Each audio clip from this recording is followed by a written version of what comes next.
Hello friends, नमस्कार। आप सभी का स्वागत है कुलदीप जैन ऑफिशियल की यूट्यूब चैनल पर।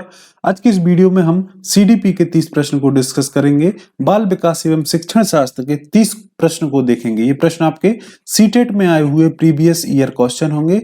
साथ ही साथ ये केबीएस, यूपीटेट, डीएसएसपी और भारत में आप कहीं पर भी टीचिंग एग्जाम देने जा रहे हैं तो उसके लिए भी महत्वपूर्ण होंगे, क्योंकि सभी एग्जाम्स में सीडीपी का सिलेबस लगभग सेम ही होता है। तो फ्रेंड्स, सीडीपी के लिए most important 500 question one liner के फॉर्म में, जिसकी वीडियो भी आपको मेरे चैनल पर बहुत ही जल्द देखने को मिलेगी। यदि आप वो वीडियो देखना चाहते हैं और उससे मिस नहीं करना चाहते तो आप मेरे चैनल से जुड़ सकते हैं, सब्सक्राइब कर सकते हैं और बेल आइकन को दबाना ना भूलें, जिससे उसका जैसे भी नोटिफिकेशन आएगा तो आप उसको देख सकते हैं। फ्रेंड्स, स्टार्ट करते हैं। इस तरीके से स्लाइड बाय स्लाइड 1 से 30 तक के क्वेश्चन हम डिस्कस करेंगे। आपको इसको एक टेस्ट के जैसे लेना है और अपना स्कोर कमेंट बॉक्स में टाइप करना है कि कितने सही होते हैं आपके 30 में से। ठीक है, तो स्टार्ट करते हैं। हमारा पहला क्वेश्चन है, वह कौन सी अवस्था है जिसमें बच्चे परिवार से स्वायत्तता स्थापित करते हैं और व्यक्तिगत मूल्यों एवं लक्ष्यों को परिभाषित करते हुए अपने खुद की एक पहचान का निर्माण करते हैं? ऑप्शन है प्रारंभिक बाल्यावस्था, मध्य बाल्यावस्था, उत्तर बाल्यावस्था या फिर किशोरावस्था। तो वह अवस्था जिसमें बच्चे परिवार से स्वायत्तता स्थापित करते हैं, साथ ही साथ व्यक्तिगत मूल्यों और लक्ष्यों को परिभाषित करते हुए अपने खुद की पहचान का निर्माण करते हैं, वह कौन सी अवस्था होगी? तो वह अवस्था होगी किशोर अवस्था। इस अवस्था में बच्चे अपनी खुद की पहचान बनाने के लिए अग्रसर हो जाते हैं। ऑप्शन 4 इसके लिए करेक्ट आंसर होगा। नेक्स्ट, कथन और तर्क से संबंधित आपको 2 से 3 प्रश्न देखने को मिलेंगे सीडीपी के अंदर। तो इन प्रश्नों को आपको क्या करना है, अच्छे से प्रैक्टिस करके जाना है, क्योंकि यहां पर कंफ्यूजन होता है और टाइम आपका ये क्वेश्चन कंज्यूम करते हैं। कथन दिया है, शारीरिक विकास के संदर्भ में बच्चे के विकास को समझने के लिए यह जरूरी है कि बजाय एक विशिष्ट उम्र को देखने के विकास की सीमा क्षेत्र को देखा जाए। यहां पर क्या बोला गया है कि शारीरिक विकास के संदर्भ में यह बोला गया है कि एक उम्र को ना देखते हुए विकास की सीमा को देखा जाए। तो बिल्कुल सही बात है। किस सीमा तक बच्चा वहां पर सीख सकता है, चाहे वह कोई उम्र का हो, उम्र से कोई यहाँ पे फर्क पड़ने वाला नहीं है। उसके विकास की सीमा क्षेत्र कितना है इसको देखना जरूरी है। तो ये कथन बिल्कुल सही है। इसका तर्क दिया है, बच्चों की वृद्धि व विकास में व्यक्तिगत भिन्नताएं होती हैं। तो ये भी सही है। कोई बच्चा, जैसे हम छोटे बच्चों की बात करें तो कोई बच्चा आपका 1 साल में चलना सीखता है, कोई 15 महीने में, कोई 18 महीने में चलना सीखता है। तो यहाँ पर उम्र का कोई प्रभाव नहीं होता। उनके विकास और वृद्धि का जो भी स्तर होगा उसके अनुसार उनका विकास और वृद्धि होती है। तो यहाँ पर तर्क भी सही है। ए और आर दोनों सही है और आर सही व्याख्या करता है ए की। ऑप्शन 1 यहाँ पर करेक्ट आंसर हो जाएगा। अगला प्रश्न की बात करेंगे, निम्नलिखित में से कौन विकास का सिद्धांत नहीं है? विकास का सिद्धांत यहाँ पर कौन सा नहीं है? विकास एक क्रमानुसार होने वाली प्रक्रिया है। तो बिल्कुल सही है। विकास क्रम बाय क्रम होती है। आप प्याजे के चरण देख सकते हैं, एक चरण के बाद दूसरा चरण, दूसरा चरण होने के बाद तीसरा चरण आता है। तो विकास एक क्रमानुसार होने की प्रक्रिया है। तो ऑप्शन 1 यहाँ पर विकास का सिद्धांत है। विकास की कोई विशिष्ट दिशा नहीं होती, तो ये गलत है। विकास एक निश्चित दिशा में होता है, ये आपका यहाँ पर गलत है। कुछ हद तक विकास की भविष्यवाणी की जा सकती है, तो ये भी स्टेटमेंट सही है। आप उनके आनुवंशिक परिस्थिति और उनके वातावरण को देखते हुए कुछ हद तक भविष्यवाणी कर सकते हैं उनके विकास की। फिर है, विकास आनुवंशिकता और पर्यावरणीय कारकों की पारस्परिक अंतःक्रिया का परिणाम है। तो ये भी सही है। विकास क्या है? आपके पर्यावरण और आनुवंशिकता का गुणनफल होता है। तो ये भी सही है। ये तीनों आपके विकास के सिद्धांत हैं। ऑप्शन 2 में आपको विकास का सिद्धांत नहीं है, तो यही आपका आंसर होगा इस क्वेश्चन के लिए। आई होप आपने सही आंसर इसमें लगाया होगा। अगला प्रश्न है, जीन पियाजे के अनुसार किस चरण में बच्चे केंद्रीयता की सीमाओं से उभरकर तार्किक चिंतन कर पाते हैं? केंद्रीयता की सीमाओं से उभरकर तार्किक चिंतन कर पाते हैं। ठीक है, तार्किक रूप से लॉजिकल थिंकिंग उनमें आ जाती है। संवेदी चालक अवस्था, पूर्व संक्रियात्मक अवस्था, मूर्त संक्रियात्मक अवस्था या फिर अमूर्त संक्रियात्मक अवस्था। तो यह जो चरण दिए हैं यह पियाजे के द्वारा 4 चरण दिए गए हैं। पहला है संवेदीकामक अवस्था, इसमें उम्र होती है बच्चे की 0 से 2 वर्ष। पूर्व संक्रियात्मक अवस्था में 2 से 7 वर्ष। मूर्त संक्रियात्मक अवस्था में 7 से 11 वर्ष। और औपचारिक या फिर अमूर्त संक्रियात्मक अवस्था में 11 से 14 वर्ष। तो इसका आंसर होगा मूर्त संक्रियात्मक अवस्था। इस अवस्था में बच्चे के अंदर केंद्रीयता की सीमाओं से उभरकर तार्किक चिंतन यहाँ पर बच्चे कर पाते हैं, लॉजिकल थिंकिंग यहाँ पर वह करने लगते हैं। तो ऑप्शन 3 इसके लिए करेक्ट आंसर होगा। नेक्स्ट फिर से कथन और तर्क का क्वेश्चन है। 5 साल का रमेश तर्क करता है कि एक चौड़े गिलास से एक लंबे गिलास में डाला गया पानी मात्रा में अधिक हो गया है। तो यहाँ पर ये तर्क आपका सही लग रहा है। मूर्त संक्रियात्मक अवस्था में बच्चे समस्याओं को व्यवस्थित और तार्किक तरीके से हल नहीं कर पाते हैं, तो ये भी सही है। वस्तु जो बोलते हैं कंजर्वेशन का गुण, संरक्षण का गुण यहाँ पर बच्चे के अंदर अभी विकसित नहीं हुआ है, तो यहाँ पर दोनों कथन सही है और कथन यहाँ पर जो दिया है उसका तर्क भी सही है। तो यहाँ पर आंसर होगा ए और आर दोनों सही है। आर सही व्याख्या करता है ए की। ऑप्शन 1 यहाँ पर करेक्ट होगा। जैसे कोई एक ऐसा बर्तन है, ठीक है, यहाँ पर एक छोटा सा बर्तन है, इसकी क्षमता है 1 लीटर और 1 लीटर का कोई इस तरीके से कोई बड़ा बर्तन ले लिया जाए, मान लो यहाँ पर इसकी भी क्षमता 1 लीटर है।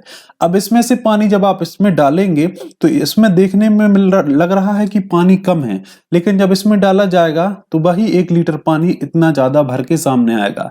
तो जब बच्चा दोनों बीकर्स को देखता है तो वह बोलता है कि इसमें पानी अधिक है ना कि इसमें, तो उसको अभी संरक्षण का जो कंजर्वेशन का जो गुण है उसके अंदर अभी नहीं आया है कि पानी तो सेम है, बर्तन के अनुसार उनकी आकृति बदल गई है। तो यहाँ पर जो तर्क भी दिया है वही सही है।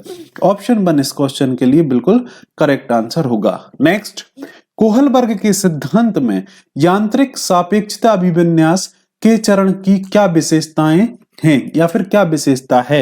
ऑप्शन है व्यक्तिगत जरूरतों को पूरा करना, नियमों को निश्चित और निरपेक्ष रूप से देखना, दूसरों के अनुमोदन को बनाए रखना, अमूर्त सार्वभौमिक सिद्धांत जो सभी मानवता के लिए मान्य है। तो यहाँ पर यांत्रिक सापेक्षता अभिविन्यास जो कोहलबर्ग ने दिया था उसकी जो विशेषता थी कि जो भी बच्चा है उसको जैसी भी जरूरत है उसको पूरा करना, तो व्यक्तिगत जरूरतों को पूरा करना यह सिद्धांत की विशेषता है। तो ऑप्शन 1 इसके लिए करेक्ट आंसर होगा। नेक्स्ट, लेव वायगोत्स्की के अनुसार वह प्रक्रिया जिसमें 2 भागीदार जो कार्य को अलग समझ से शुरू करके बाद में एक साझी समझ पर पहुंचते हैं क्या कहलाता है। समीपस्थ विकास का क्षेत्र, अंतर विषयकता, अनुकूलता या खोज विधि। तो अलग अलग तरीके से कोई कार्य को शुरू करने के बाद दोनों ही एक ही क्या बोल सकते हैं, एक ही साझी समझ पर पहुंच जाते हैं, यह कहलाती है अंतर विषयकता। अंतर विषयकता इसको बोला जा सकता है। तो ऑप्शन 2 इसका करेक्ट आंसर होगा। नेक्स्ट, लेव वायगोत्स्की के सिद्धांत के अनुसार भाषा। तो भाषा के बारे में लेव वायगोत्स्की ने कहा है कि भाषा आपके संज्ञानात्मक विकास में एक महत्वपूर्ण भूमिका का निर्वहन करती है। लेव वायगोत्स्की ने एक सिद्धांत दिया था सामाजिक सांस्कृतिक सिद्धांत। सामाजिक सांस्कृतिक सिद्धांत, यह सिद्धांत आपके समाज में और समाज के साथ साथ बच्चे की संस्कृति को महत्वपूर्ण मानता है बच्चे के संज्ञानात्मक विकास में। साथ ही साथ इन्होंने बात की है भाषा की कि जो भाषा है वह भी आपके संज्ञानात्मक विकास में महत्वपूर्ण भूमिका निभाती है। तो यहां से आप सोशल, कल्चरल और लैंग्वेज SCL इन तीनों चीजों को याद कर लीजिएगा। लेव वायगोत्स्की के संदर्भ में यहीं से क्वेश्चन आपको बार बार पूछे जाते हैं। इसका आंसर होगा बच्चों के संज्ञानात्मक विकास में महत्वपूर्ण भूमिका निभाती है। तो ऑप्शन 1 यहाँ पर करेक्ट आंसर होगा। अगला प्रश्न है, किस प्रकार की कक्षा में शिक्षक अपनी शिक्षा पद्धति और आकलन तरीकों को अलग अलग शिक्षार्थियों की जरूरत के अनुकूल अपनाता है। व्यवहारवादी, शिक्षक केंद्रित, प्रगतिशील या फिर परीक्षा केंद्रित। तो अलग अलग पद्धति आकलन के तरीके और अलग अलग शिक्षार्थियों की जरूरत के लिए अनुकूलन को अपनाता है, तो यह होता है आपका व्यवहारवादी शिक्षा में। व्यवहारवादी शिक्षा पद्धति में यह विशेषता होती है। ऑप्शन 1 करेक्ट होगा। नेक्स्ट कथन दिया है आपको, प्रतिभाशाली बच्चों की पहचान के लिए बुद्धि परीक्षण ही एकमात्र पैमाना नहीं है, तो ये बिल्कुल सही है। आप केवल बुद्धि परीक्षण के द्वारा ही प्रतिभाशाली बच्चों की पहचान नहीं कर सकते, अलग अलग चीजों से भी कर सकते हैं, अकेला एक ही पैमाना यह नहीं है, तो ये बिल्कुल सही बात है। हर प्रतिभाशाली बच्चा विभिन्न शक्तियों, व्यक्तित्वों और विशेषताओं को प्रस्तुत करता है। कोई बच्चा आपका संगीत में अच्छा होता है, कोई नृत्य में अच्छा होता है, कोई पढ़ाई लिखाई में अच्छा होता है, तो अलग अलग शक्तियां, अलग अलग तत्व और अलग अलग विशेषताएं प्रतिभाशाली बालकों में होती हैं, तो ये भी आपका सत्य है। तो यहां पर आंसर होगा ए और आर दोनों सत्य हैं, सही हैं, और आर सही व्याख्या करता है ए की। ऑप्शन 1 यहां पर करेक्ट आंसर होगा। अगला प्रश्न है, छोटे बच्चे खेलते समय अक्सर खुद से बात करते हैं। लेव वाइगोत्स्की के अनुसार यह रिक्त स्थान का उदाहरण है तथा शिक्षकों को इसे रिक्त स्थान चाहिए। तो जो भी बच्चे अपने आप में खुद बात करते हैं उसको बच्चों की निजी बात कहा जाता है। क्या बात कहा जाता है? निजी बात। अपने आप से ही बात करना, तो उसको बोला जाता है निजी बात। और शिक्षकों को इस चीज के लिए क्या करना चाहिए? बढ़ावा देना चाहिए। निजी बात को बच्चों की शिक्षकों के लिए क्या करना चाहिए? बढ़ावा देना चाहिए। ऑप्शन 2 इसके लिए करेक्ट होगा। नेक्स्ट, गुलाबी रंग को लड़कियों व नीले रंग को लड़कों से जोड़कर देखना रिक्त स्थान का उदाहरण है। गुलाबी रंग लड़कियों को पसंद है इस प्रकार से कहना, या लड़कों को नीला रंग पसंद है इस प्रकार से कहना, यह जो उदाहरण है आपके जेंडर रूढ़िवादिता का, जेंडर स्टीरियोटाइप्स का यह उदाहरण है। तो ऑप्शन 3 इसके लिए करेक्ट आंसर होगा। नेक्स्ट, फिर से कथन और तर्क का प्रश्न है, शिक्षकों को अपनी कक्षा में ऐसा सांस्कृतिक वातावरण बनाना चाहिए जिसमें वह अपनी मान्यता की सभी बच्चों में सीखने की क्षमताएं दर्शा पाएं। बिल्कुल सही बात है। शिक्षकों को सांस्कृतिक वातावरण बनाना चाहिए जिससे बच्चे अपने जो विचार हैं वह सबके सामने रख पाएं। अगला इसका तर्क है, शिक्षकों की बच्चों के क्षमताओं के बारे में मान्यताएं व बच्चों की अपेक्षाएं सीखने को बेहद प्रभावी करती हैं, तो बिल्कुल सही बात है। तो यहाँ पर दोनों सही हैं और एक दूसरे की व्याख्या करते हैं। ऑप्शन 1 यहाँ पर भी बिल्कुल करेक्ट आंसर होगा। नेक्स्ट, निम्न में से सतत व समग्र मूल्यांकन को लागू करने का प्रभावी तरीका कौन सा होता है? तो सतत और व्यापक मूल्यांकन का मतलब होता है समय समय पर बच्चों का मूल्यांकन करते रहना, बार बार मूल्यांकन करते रहना, और अलग अलग पद्धति के द्वारा, अलग अलग तरीकों के द्वारा मूल्यांकन करना। तो यहाँ पर आंसर होगा विभिन्न तरीके का प्रयोग करते हुए बच्चों का समय समय पर मूल्यांकन करना। यही जो आंसर होगा वह सतत एवं समग्र मूल्यांकन का प्रभावी तरीका होगा। ऑप्शन 1 इसके लिए करेक्ट आंसर होगा। नेक्स्ट, निम्न में से कौन सा प्रश्न महत प्रत्यास्मरण को नहीं अपितु आलोचनात्मक सोच को बढ़ावा देता है? प्रत्यास्मरण मतलब इसमें से कौन सा प्रश्न है जो रटने पर बल नहीं, रटने को नहीं बल देता है, बल्कि आलोचनात्मक सोच को या फिर रचनात्मक सोच को बढ़ावा देता है? तो यहां पर ऐसे प्रश्न को चुनना है जो आपके आलोचनात्मक सोच को बताए। ऑप्शन है, टेलीफोन का आविष्कार किस वर्ष में हुआ था? तो यहां पर आप वर्ष को याद कर लेंगे तो ये आपका प्रत्यास्मरण मतलब मेमोरी बेस्ड क्वेश्चन होगा, तो ये नहीं है। भारत के राज्य कितने हैं? तो ये भी आपका एक स्मरण पर आधारित है। भारत के प्रथम प्रधानमंत्री कौन है? तो यह भी आपका स्मरण पर आधारित है। अगला है, जेंडर रूढ़िवादिता को चुनौती के लिए क्या विभिन्न तरीके हो सकते हैं? तो यह आपका आलोचनात्मक सोच या फिर रचनात्मक सोच का क्या होगा?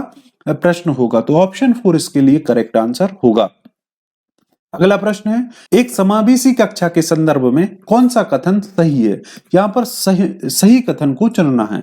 तो समावेशी कक्षा की जो विशेषता होती है उसमें क्या होता है कि अलग अलग पृष्ठभूमि के बच्चे, किसी भी संस्कृति से, किसी भी समाज से आए हुए बच्चे हों, लड़का लड़की हो, प्रतिभाशाली बालक हो या फिर मंदबुद्धि बालक हो, सभी को, या फिर कोई आपके विशेष आवश्यकता वाले बालक हो, सभी को एक साथ बिठा करके एक ही जगह पर क्या करना, पढ़ाना, उनकी अलग अलग चीजों का ध्यान रखना, यह होता है समावेशी शिक्षा का उदाहरण। तो यहाँ पर हम पढ़ते हैं, विद्यालयी पाठ्यचर्या तथा अन्य गतिविधियों में लड़के व अन्य वंचित समूह के बच्चों सहभागिता को प्रतिबंध रखा जाता है, तो ये गलत होगा। समावेशन में अन्य बच्चों की शिक्षा में बाधा व रुकावट आती है, जिससे शिक्षा की गुणवत्ता पर प्रभाव पड़ता है, तो ये गलत है, रुकावट और बाधा नहीं आती है। समावेशन के दौरान सभी बच्चों को उनकी पृष्ठभूमि, क्षमताओं में विभिन्नता होते हुए भी विद्यालय में संबंधित किया जाता है, तो ये बिल्कुल सही आंसर होगा ऑप्शन 3। समावेशन में केवल विकलांगता से जूझते बच्चों को से ही संबंधित है, ये भी गलत होगा। तो ऑप्शन 3 इस क्वेश्चन के लिए करेक्ट होगा। अगला प्रश्न है, एक शिक्षिका वंचित समूह से आने वाले बच्चों को सफलतापूर्वक समायोजन किस तरह से कर सकती है? उनके लिए अलग संकाय बनाकर, तो ये वर्गीकृत की बात करता है, नहीं होगा। उनके लिए घर पर ट्यूशन, तो ये भी गलत होगा। उनके सामाजिक और सांस्कृतिक परिवेश की उपेक्षा करके, तो ये भी गलत होगा। उनमें अपनेपन की भावना पैदा करके बा उनका आत्मविश्वास बढ़ाकर, तो यह करेक्ट आंसर होगा ऑप्शन 4। नेक्स्ट, निम्न में से कौन से कक्षीय प्रावधान एक विद्यार्थी जिसकी दृष्टि कम है के अनुसार उपयुक्त समायोजन है? कम दृष्टि वाले विद्यार्थियों के लिए कौन कौन सी चीजें इनमें से हम समायोजित कर सकते हैं? प्रकाश के साथ आवर्धक लेंस का प्रावधान करना, कक्षा में पर्याप्त प्रकाश हो और उनके लिए जो बच्चे कम दृष्टि है जिनके लिए, उनके लिए अलग अलग लेंस की क्या करना, व्यवस्था करना, तो ये हम समावेशित कर सकते हैं, समायोजित कर सकते हैं। फिर ब्लैक बोर्ड के कार्य को मौखिक व्याख्यान द्वारा परिशिष्ट करना, इसको भी हम समावेशित कर सकते हैं। बहुत से दृश्य प्रस्तुतिकरण करना, केवल दृश्य प्रस्तुतिकरण क्या होगा, बच्चों के विकास में या फिर उनके अभिगम में बाधा बन सकते हैं, तो ये नहीं होगा। काम को पूरा करने के लिए अतिरिक्त समय देना, तो ये भी आपका सही है। तो स्टेटमेंट 1, 2 और 4 करेक्ट हैं।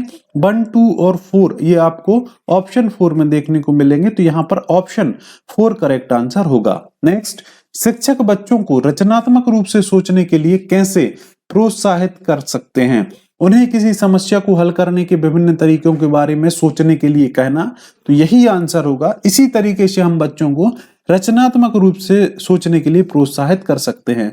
रटकर करेंगे तो ये गलत होगा। स्मरण के आधार पर जो उन्होंने याद किया है उसके आधार पर प्रश्न पूछेंगे तो इससे रचनात्मकता विकसित नहीं होगी। और बहुविकल्पीय प्रश्न देकर, तो यहाँ पर बच्चे क्या होंगे, उसका आंसर अलग अलग लगाएंगे जिससे उनमें रचनात्मकता का कोई कारण नहीं बनेगा। तो यहाँ ऑप्शन 1 करेक्ट आंसर होगा। अगला प्रश्न है, एक समावेशी कक्षा में कौन सा शिक्षा शास्त्र विद्यार्थियों के सीखने में बाधक होगा? कौन सा चीज यहाँ पर बाधक हो सकता है? तो यहाँ पर आप देख सकते हैं मानकीकृत निर्देश, एक ही तरीके से सभी बच्चों को निर्देश देना। समावेशी कक्षा बात करती है अलग अलग चीजों की, अलग अलग पृष्ठभूमि से अलग अलग क्षमताओं पर आधारित बच्चों को एक साथ पढ़ाने की बात करती है समावेशी कक्षा। तो यहाँ पर जो मानकीकृत निर्देश है यह सभी को एक ही प्रकार से पढ़ाने की बात करता है, तो यह बाधक बन सकता है आपके समावेशी शिक्षा में या कक्षा में। तो ऑप्शन 3 इसके लिए करेक्ट आंसर होगा। नेक्स्ट, प्रभावशाली शिक्षण कब होता है? कब शिक्षण प्रक्रिया प्रभावशाली कब हो सकती है? जब व्यक्तिगत भिन्नताओं को अनदेखा व खारिज किया जाए, तो ये गलत होगा। जब संप्रत्यों को अमूर्त बनाकर व असंदर्भित तरीके से पढ़ाया जाए, तो ये भी गलत होगा। जब कक्षा का वातावरण भय और तनाव पर आधारित हो, तो ये गलत होगा। जब सीखने में संवेगों के इस्तेमाल को स्वीकारा व संबोधित किया जाए, तो ये बिल्कुल सही होगा। इस स्थिति में जो आपका शिक्षण है वह प्रभावशाली हो सकता है। तो ऑप्शन 4 इसके लिए करेक्ट होगा।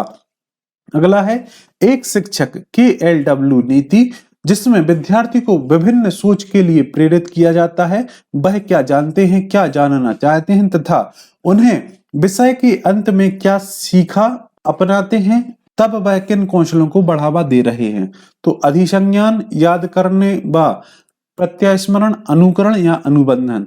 तो इस नीति में जो कौशलों को बढ़ावा मिलेगा वह होंगे अधिसंज्ञान। ऑप्शन 1 यहाँ पर करेक्ट आंसर होगा। अगला प्रश्न है, निम्न में से कौन सी पद्धति शिक्षक केंद्रित है? हम बात करते हैं बाल केंद्रित शिक्षा की, यहाँ पर शिक्षक केंद्रित पद्धति कौन सी होगी? सहयोगात्मक शिक्षा, व्याख्यान, अवधारणात्मक मानचित्र और प्रयोगों का संचालन। तो यहाँ पर शिक्षक केंद्रित पद्धति होगी आपकी व्याख्यान। यहाँ पर जो व्याख्यान है यह है शिक्षक केंद्रित पद्धति। तो ऑप्शन 2 यहाँ पे करेक्ट आंसर होगा। नेक्स्ट, निम्नलिखित में से कौन समस्या समाधान में बाधा डालता है? समस्या समाधान में एक हिंड्रेंस के रूप में देखा जाता है। समस्या समाधान में शामिल विभिन्न चरणों के बारे में बोलकर सोचना, तो यह बाधा नहीं है। सुलझाए हुए उदाहरण पर चिंतन करना, यह भी बाधा नहीं है। समस्या का प्रतिनिधित्व करने के एक ही तरीके पर अटक जाना, तो यह बाधा है। तो यही आपका सही आंसर होगा। साथियों के साथ विचार मंथन व चर्चा करना, तो ये बाधा नहीं है। तो जो बाधा है वह है एक ही तरीके पर अटक जाना। ऑप्शन 3 यहाँ पर करेक्ट आंसर होगा। नेक्स्ट, स्वयं को एक ज्ञात के रूप में समझने की क्षमता क्या कहलाती है? अपने आप को ज्ञाता के रूप में समझने की प्रक्रिया कहलाती है अधिसंज्ञान। ऑप्शन 2 यहाँ पर करेक्ट आंसर होगा। नेक्स्ट, छात्रों को अपनी सोच में वैचारिक परिवर्तन करने में सक्षम बनाने के लिए एक शिक्षक को क्या करना चाहिए? व्याख्यान प्रणाली से स्पष्टीकरण करना चाहिए, छात्रों के साथ चर्चा करना और उदाहरण और गैर उदाहरण पेश करना चाहिए, बच्चों को उनकी सोच बदलने के लिए पुरस्कार प्रदान करने चाहिए, बच्चों को खुद से सोचने के लिए हतोत्साहित करना चाहिए, उन्हें सिर्फ एक शिक्षक की बात सुनने और आज्ञा पालन उनका पालन करने के लिए कहना चाहिए। तो यहाँ पर वैचारिक परिवर्तन के लिए हम कर सकते हैं छात्रों को चर्चा करना, छात्रों के साथ चर्चा करना, उदाहरण और गैर उदाहरण पेश करना। ऑप्शन 2 इसके लिए करेक्ट आंसर होगा। नेक्स्ट, महारत उन्मुख शिक्षार्थियों की विशेषता है कि विफलता का रिक्त स्थान डर और क्षमता का रिक्त स्थान दृष्टिकोण होता है। तो महारत उन्मुखी विद्यार्थियों की विशेषता होती है कि विफलता का डर उनमें नहीं होता और क्षमता की जो वृद्धिशीलता का दृष्टिकोण उनके अंदर होता है। तो विफलता का कम डर और वृद्धिशीलता का दृष्टिकोण होता है। तो यहाँ पर आंसर होगा आपका ऑप्शन 1।